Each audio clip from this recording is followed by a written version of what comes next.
একজন লিবিয়ান যুবক, নাম তার আমির, সৌদি আরব যাচ্ছিল হজ করার জন্য।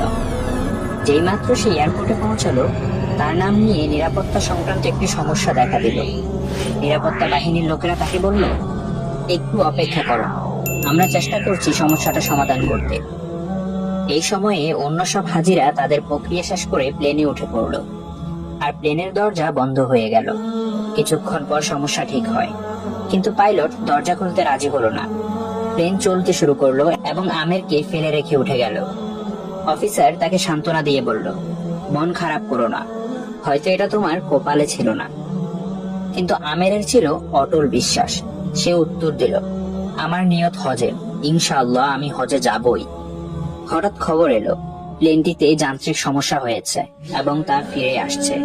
প্লেন ফিরে এলো, মেরামত করা হলো, কিন্তু তাও পাইলট আমিরের জন্য দরজা খুলতে রাজি হলো না।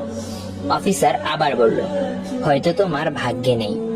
কিন্তু আমির ছিল ধীর প্রতিজ্ঞ, স্থির ও দৃঢ়চেতা। সে বলল, আমার নিয়ত হজের, ইনশাআল্লাহ আমি হজে যাবই। প্লেন আবার উড়ে গেল। কিছুক্ষণ পর আরেকটি খবর এলো, প্লেনে আবারও সমস্যা হয়েছে। এবার পাইলট নিজেই বললেন, আমি আর উড়বো না যতক্ষণ না আমির প্লেনে ওঠে। শেষ পর্যন্ত আমির প্লেনে উঠলো। সৌদি এয়ারপোর্ট থেকে সে একটি ভিডিও করলো।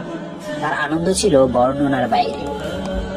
আল কাহ্হার, এটি আল্লাহর সুন্দর নামসমূহের একটি। এর অর্থ, তিনি কারণগুলোকেও পরাস্ত করেন, আপনার জন্য সব নিয়ম ভেঙে দিতে পারেন, কেবল আপনাকে সন্তুষ্ট করার জন্য। তাই কিভাবে কখন এসব নিয়ে বেশি চিন্তা করো না, যতক্ষণ তোমার বিশ্বাস থাকে যে আল্লাহ সবকিছুর উপর ক্ষমতাবান। বিশ্বাস করো, তিনি পরিস্থিতি উল্টে দেবেন, তোমার পথ সহজ করে দেবেন, এমনকি অসম্ভবকেও বাস্তবে রূপ দেবেন। শর্ত একটাই, নিয়ত হোক পবিত্র আর ঈমান হোক অটল।